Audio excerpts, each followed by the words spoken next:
اور اتنا حقیر مانا جاتا ہے، اتنا بے حیثیت مانا جاتا ہے کہ آپ اپنی چپل یا جوتے کے تلے اس کو مسل سکتے ہیں۔ کاکروچ سیاست بی جے پی کے گلے پڑ گئی ہے۔ بی جے پی جس آئیڈیالوجی کو لیتے ہوئے چلتی رہی ہے وہ ہے صرف ہندوؤں کی برتری۔ انڈیا نے اسکول اور ہائی اسکولز بنا لیے، مگر وہاں تعلیم کا معیار اس قدر پست ہے۔ جو میرے ایک کانٹیکٹ سے، اپنے سوچ سے وہاں بات ہوئی، کچھ میرے جاننے ملنے والے جو انڈیا کے علاقوں میں ہیں، وہ آن گراؤنڈ یہ بات کرتے ہیں کہ یہ ڈگری لے کے جب ہمارے بچے نوکری کے لیے جاتے ہیں تو ان کو نوکری نہیں ملتی، کیونکہ ان کا سٹینڈرڈ اگر کبھی لیٹس سے گریجویشن کا ادھر تھا تو وہ ادھر آ گیا ہے، 10ویں جماعت کا ادھر تھا تو ادھر آ گیا ہے۔ تو کوئی ڈگنیفائڈ نوکری ان کو ملنے کا سوال ہی پیدا نہیں ہوتا۔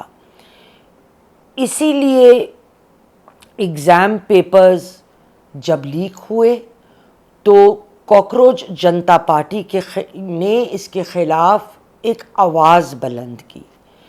اس کے لیے سب سے پہلا انہوں نے ایجوکیشن منسٹر کا برطرفی کا مطالبہ کیا، اور جس مطالبے کو منوانے میں وہ کامیاب بھی ہوئے۔ اصل میں پرابلم کیا ہے؟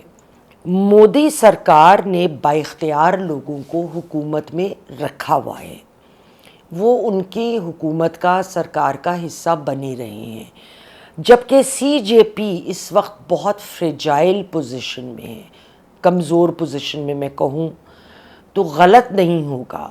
وہ بااختیار لوگوں کو چیلنج کرتے ہیں، یہ ایک سٹیٹس کو ہے جس کو وہ چیلنج کر رہے ہیں۔ اگر سی جے پی کو جو اپنا مقام بنانا ہے تو ان کو ایک بڑی مضبوط پولیٹیکل آئیڈیالوجی کو پیش کرنا ہوگا۔ ادھر ایک چیز بہت اہم ہے جو اگر ہم نظر انداز کر دیں گے تو ہمیں بی جے پی کا سی جے پی کے ساتھ خوف سمجھ نہیں آئے گا۔ دیکھیے، پیراڈاکس یہ ہے کہ بی جے پی ہندوازم سپریمیسی کی آئیڈیالوجی کو لے کے آگے بڑھی ہے، اور مسئلہ یہ ہے کہ 2024 کا الیکشن بی جے پی نے جیتا تو ضرور تھا، مگر کل ووٹرز کی تعداد جن کے ووٹس ان کو ملے وہ صرف 1/3 تھے۔ جی ہاں، آپ درست سن رہے ہیں، 1/3۔ اب باقی 2/3 یا تو مختلف پارٹیوں میں بٹے، اور بٹنے کا مطلب تھا کہ ان کے ووٹ ٹوٹے، اور دوسرا بہت سارے لوگوں نے ووٹ دیے ہی نہیں کیونکہ وہ ایگزسٹنگ سٹیٹس کو سے بہت نالاں تھے۔ بی جے پی کی طاقت میجورٹی ووٹس پہ کبھی بھی نہیں رہی۔ اس کی 3 بنیادیں ہیں۔ Number 1 cost alliances, number 2 regional alliances, اور نمبر 3 اپوزیشن پارٹی کے ممبران جو ڈیفیکٹ کر کے اور اپنے ذاتی مفاد کے لیے بی جے پی میں آئے۔ سی جے پی اس وقت منظر عام پر نمودار ہوئی جب بی جے پی سطحی طور پہ تو مضبوط نظر آتی ہے، مگر اس کی گورننس بالکل کھوکھلی ہے۔ ان کی اس گورننس کا ایک مثال ہم مقبوضہ کشمیر میں بھی دیکھتے ہیں، اور جو بھی ہندوز ہونے کے علاوہ دوسری کاسٹس کو بلونگ کرتے ہیں ان کے ساتھ بھی دیکھتے ہیں۔ جو بنیادی آئیڈیالوجی ان کی ہے اس کو سی جے پی یا کاکروچ پارٹی چیلنج کر رہی ہے، مگر مان لیتے ہیں کہ حکومت 1 کروڑ روپیہ بھی دے دیتی ہے ان اسٹوڈنٹس کے لواحقین کو جو پولیس کے تشدد کا نشانہ بنے۔ باقی 2 جو ان کے مطالبات ہیں جو ابھی منظر عام پر کھل کے نہیں آئے ہیں ان کو بھی مان لیتی ہے۔ لیکن پھر کیا ہوگا؟ سی جے پی کا مستقبل کیا ہوگا؟ کیا وہ فزل آؤٹ کر جائے گی, تتر بتر ہو کے بکھر جائے گی؟ اس چیز کو اوائڈ کرنے کے لیے اگر وہ واقعی قومی سطح پر مضبوط چینج لانا چاہتے ہیں, بدلاؤ لانا چاہتے ہیں, تو انہیں ایک بے انتہا مضبوط پولیٹیکل آئیڈیالوجی کو پیش کرنا ہوگا. ناظرین کرام, میں ہوں آپ کی میزبان یاسمین آفتاب علی. چینل یاسمین آفتاب علی, پروگرام یاسمین آفتاب علی کے ساتھ. پروگرام پسند آیا ہو لائک کریں, شیئر کریں, کمنٹ باکس میں دینا کمنٹ اپنا نہ بھولیے. چینل کو پلیز ضرور سبسکرائب کیجیے. انٹل دی نیکسٹ ٹائم, خدا حافظ.